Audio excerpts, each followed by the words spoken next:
partida, muchas gracias por la invitación, Javier.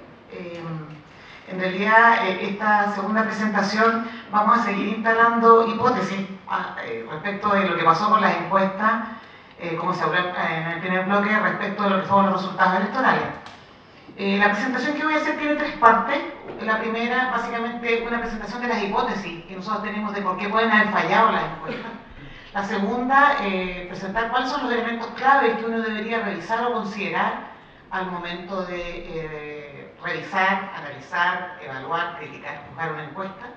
Y al final, algunas propuestas de cómo habría que seguir o continuar de aquí en adelante, digamos, usando estas metodologías. Pero, ahí está. Lo primero que tenemos que convenir es que las encuestas siguen siendo el principal método para conocer y yo diría medir, que es muy importante, qué piensa la opinión pública. Pero es muy relevante saber para qué sirven y para qué no.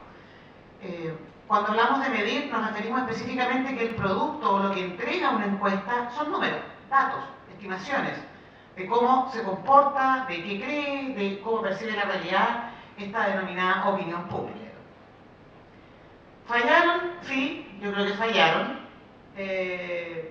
Tal como dice la figura, probablemente por errores inesperados, que no sabemos todavía cuáles pueden haber sido.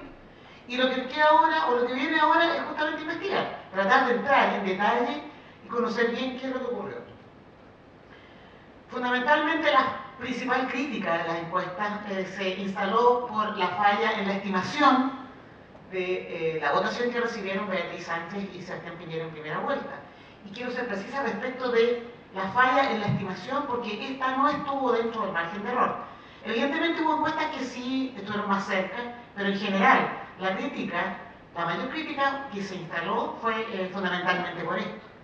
Y quiero recalcarlo porque en estricto rigor, tal como dije al principio, las encuestas son para medir y medir bien. ¿Por qué fallaron entonces? Nuestra hipótesis al interior del equipo fue la siguiente: las encuestas no fueron realizadas lo suficientemente cerca de la elección para captar las preferencias reales. En diferentes publicaciones e investigaciones en el mundo siempre se ha demostrado que mientras más cerca esté de una elección, es más probable que la estimación de las preferencias sea la más acertada dentro de los márgenes de error de la propia encuesta. Que el modelo utilizado para identificar lo que es un votante probable no consideraba todas las variables requeridas y por lo tanto clasificó mal a los entrevistados. Esta hipótesis es una de las que, en lo personal, creo que es una de las más relevantes, puesto que le impone a las encuestas una exigencia que tiene que ver con todas las variables, con las preguntas que yo estoy considerando o consideré para modelar o predecir la conducta de un entrevistado. El momento en que se realizaron las encuestas no permitió captar el efecto o el impacto de la campaña o el debate sobre la preferencia de los electores. Y un aspecto que también es relevante es que no se sabe cuándo los potenciales electores toman su decisión. Esto es, si van a votar o no, y por cuál de los candidatos votarían. Esto requiere hacer algunos ejercicios, indagar, conocer las conductas de los electores.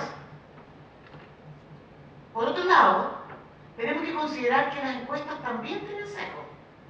Y si uno no los controla o no los minimiza, puede ocurrir lo que muestra la figura, que dos observadores vean un mismo resultado y lo interpreten de manera distinta, o vean ese resultado y den datos diferentes, digamos.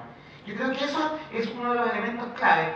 Por lo tanto, tener en cuenta los cuatro claves o aspectos que debe considerar una encuesta y evaluarlos, chequearlos, revidarlos en cada oportunidad, por supuesto que le van a dar una mejor base al análisis de los resultados, los datos que ésta produce. ¿Cuáles son los cuatro elementos clave? Yo diría que primero la cobertura y representatividad. Estoy representando bien al grupo de personas de los cuales estoy hablando. El cuestionario y el tipo de aplicación, la métrica que estoy usando, las variables que estoy considerando, miden exactamente lo que yo quiero medir. La forma en que aplico el cuestionario me puede introducir sesgos en las respuestas, me puede generar que el entrevistado responda de una manera diferente. El tipo de muestreo es clave. El tipo de muestreo es el que nos da la posibilidad de hacer estimaciones con rango de variación. Si una encuesta es probabilística, naturalmente puedo conocer el rango de variación de esa estimación de preferencia, de aprobación, de rechazo. Y la no respuesta. ¿Quiénes son los que no nos están respondiendo las encuestas?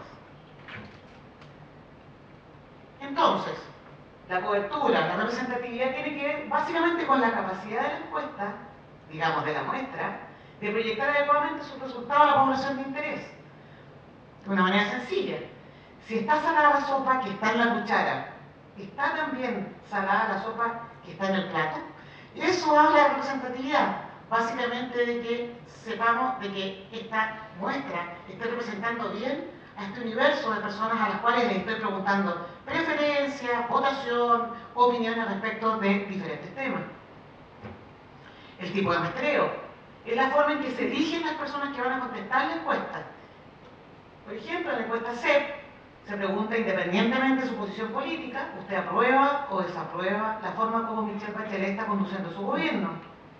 Si la encuesta hubiese sido levantada mediante una técnica no probabilística, es decir, una forma en que no soy capaz de calcular la probabilidad de selección de los individuos, esa estimación de 15 puntos, no sé en qué rango de variación se mueve, no tengo la posibilidad de calcular ese intervalo, y el intervalo es muy significativo, puesto que podría ser 15, podría ser 20, podría ser 10.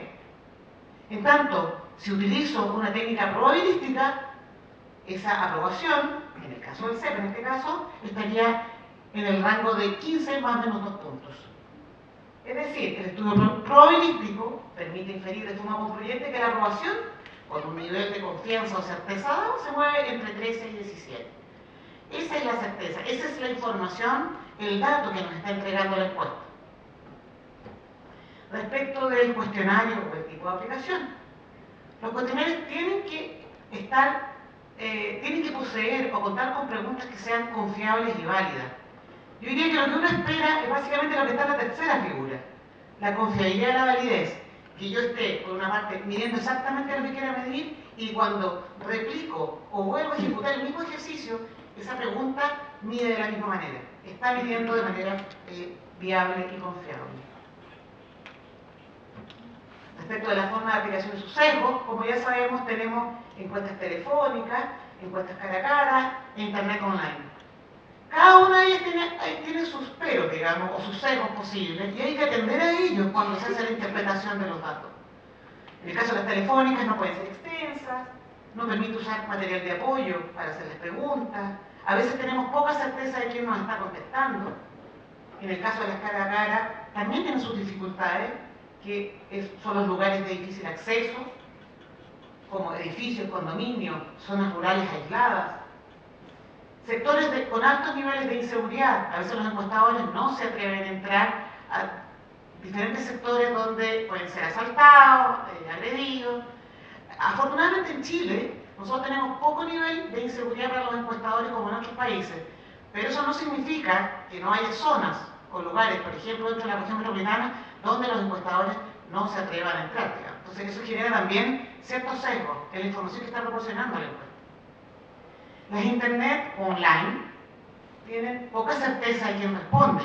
Es difícil controlar quién está contestando. Segundo, y uno de los temas que también sobre los cuales se ha escrito bastante es el tema de la profesionalización en las respuestas, que está asociado fundamentalmente a los paneles online. Este sistema del gamification, que en el fondo a mí me dan puntos por contestar encuestas, se ha demostrado que en algunos temas o en algunas, en el caso del ámbito de la opinión pública, han generado que los encuestadores, que los encuestados tiendan a contestar. De ciertas maneras. La no respuesta, que es básicamente la proporción de personas que no responden, y que en este caso probablemente en lo que ocurrió respecto a la encuesta de primera vuelta tuvo mucho que ver, es asumir a veces que los que no responden a una encuesta pueden opinar de una manera diferente de aquellos que no lo hacen. Ese es un supuesto fuerte. Por lo tanto, cuando el conocer las tasas de respuesta de las encuestas puede ayudar a entender también los resultados de ellas. En definitiva, Respecto de lo electoral, el escenario de voto voluntario obviamente que le exige más a una encuesta.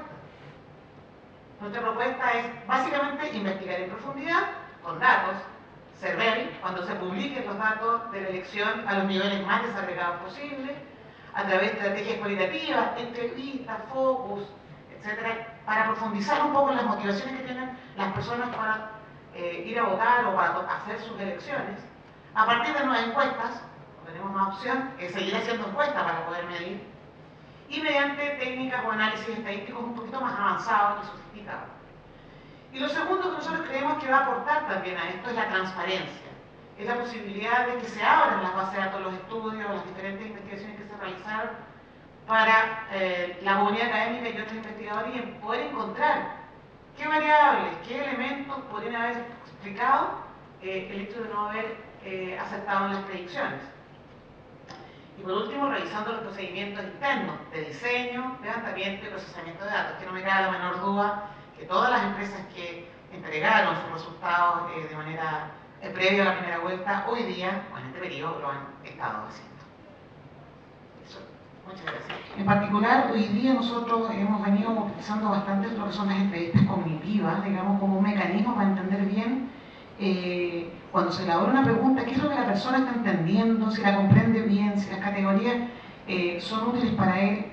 En fin, o sea, creo que hay que utilizar todas las técnicas. Por otro lado, para indagar un poco más en cuáles son las variables que no se están incorporando en las encuestas y que pueden apuntar un poco lo que decía Roberto de mejorar los modelos futuros, y que a veces hay preguntas que no se están utilizando en el modelo del votante probable, que tiene que ver con creencias, posiciones, que quizás ya no está tan vinculado a la posición política o a la tendencia política sobre la cual la persona declara estar más cercana, sino que tiene que ver con creencias. A veces pueden ser personas que se catalogan de derecha o de izquierda y que tengan una misma opinión respecto del tema de las tres causales. Entonces yo creo que utilizar ese tipo de técnica, que nosotros hemos venido haciendo, es una mejora indudablemente la confiabilidad y validez de las encuestas.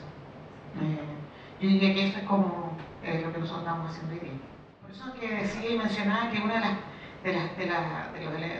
estrategias que hay que seguir de aquí en adelante es tratar de entender cómo las personas hacen sus procesos de elección en este punto. Es, ¿voy a votar o no voy a votar? ¿Y por qué lo voy a hacer?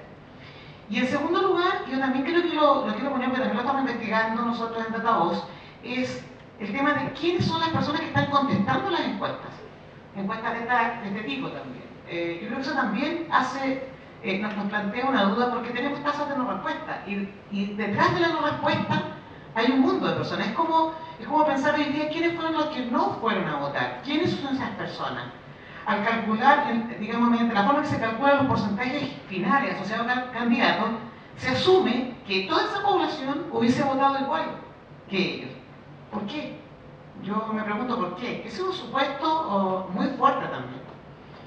Y por último, en el tema de la sobredeclaración de la intención de votar, nosotros también hicimos un ejercicio respecto de preguntar de una manera indirecta si las personas iban a ir a votar o no, en dos muestras independientes, y parecía estar publicado en la página web, lo pueden ver. Y fue muy interesante porque logramos estimar la tasa de sobredeclaración, llegando a que una de cada 4 personas nos había dicho que iba a ir a votar y en realidad, en términos reales, no pensaba hacerlo. Entonces, yo creo que aquí hay que innovar en términos de las encuestas. Yo creo que hay que jugárselas por preguntas nuevas, por formas nuevas, digamos, de medir lo que queremos medir, más allá de la pregunta de intención de voto. Yo coincido con Roberto de que hay un ensayo y error, se nos viene mucho ensayo y error, las encuestas se van a seguir equivocando y van a seguir acertando, digamos. El punto es entender por qué ocurre ese fenómeno. En realidad, yo creo que efectivamente en la primera vuelta al parecer funcionaron mejor los paneles online, pero mi hipótesis, esta es una hipótesis, es que probablemente la gente que participa en esos paneles a lo mejor estaba más cerca de representar mejor a lo que denominamos el votante probable. Entonces, como dice Roberto, a lo mejor hoy día puede que algunas de ellas podrían fallar en una próxima medición. Entonces, mi impresión es que si bien es cierto, es una técnica útil, porque probablemente esto de no tener que decirle a alguien lo que voy a hacer, sino que decírselo a una máquina, digamos, inhibe respuestas basadas en deseabilidad social, en que yo diga que voy a hacer algo porque es correcto hacerlo. Sin embargo, necesitamos más ensayo, necesitamos más poder ir calibrando, mirando. O sea, una de las gracias de las encuestas que son tracking, como es el caso de Café, que uno ve la tendencia, y la tendencia es muy relevante en ese tipo de... Entonces yo creo que aquí va a pasar un poco lo mismo. No quiero decir que sean buenas ni malas las encuestas paneles online, creo que sí pueden haber tenido la suerte de haber llegado eventualmente a representar mejor a un grupo del cual no fue posible representar a través, o de capturar bien a través de los modelos. Tiene ventajas y desventajas. Es decir, si tú puedes encontrar en la literatura, muchas como críticas. Yo en lo personal creo que lo más riesgoso hoy día, y lo hay que revisar mejor, y que ha pasado en el mundo, es el tema de la profesionalización de los respondentes. Que finalmente la gente se acostumbra a contestar encuestas sobre la base de este beneficio, digamos. Pero también puede tener otros beneficios desde el punto de vista de la investigación. No me atrevería hoy día a decir que es el mecanismo o hay que hacer ese cambio, especialmente en el ámbito de la opinión pública.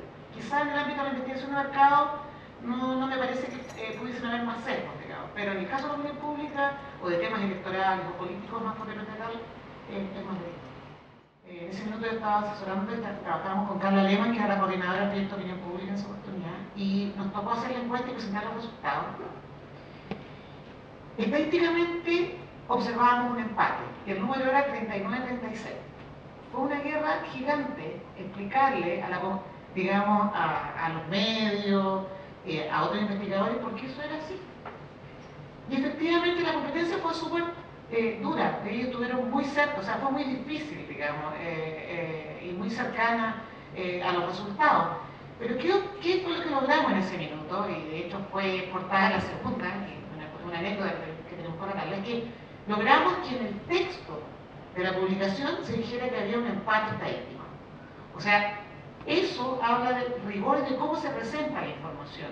Y los medios adhirieron a eso y lo pusieron en la o sea, que eso es un estándar, ¿te fijas? Es como la ficha técnica. Yo creo que todo eso es acordado entre las instituciones, no creo que sea una cosa difícil, y creo que contribuiría mucho al cómo se presenta o se difunde. Respecto a lo segundo, evidentemente, y como dije al principio, las encuestas son necesarias, hablan y son un termómetro de lo que la gente está sintiendo, pensando, de las preocupaciones. Creo que es clave que el desarrollo de los cuestionarios y las temáticas que se abordan en los diferentes estudios estén acorde a lo que le preocupa a la gente. Entonces, en ese sentido, no es solo hablar de aprobación, de simpatía, de evaluación positiva, sino que también poner los temas relevantes, los que les importa a la gente, y ver cómo ellos van sintiendo, calibrando, que eso va siendo respondido tanto desde el gobierno como de las otras instituciones. Y para cerrar, nosotros estamos colaborando en un proyecto sobre modernización del Estado que lo que pretende es poner a disposición de todos los ciudadanos una plataforma en que ellos vean cómo los usuarios de las distintas instituciones públicas en el país evalúan la interacción. Eso es transparencia.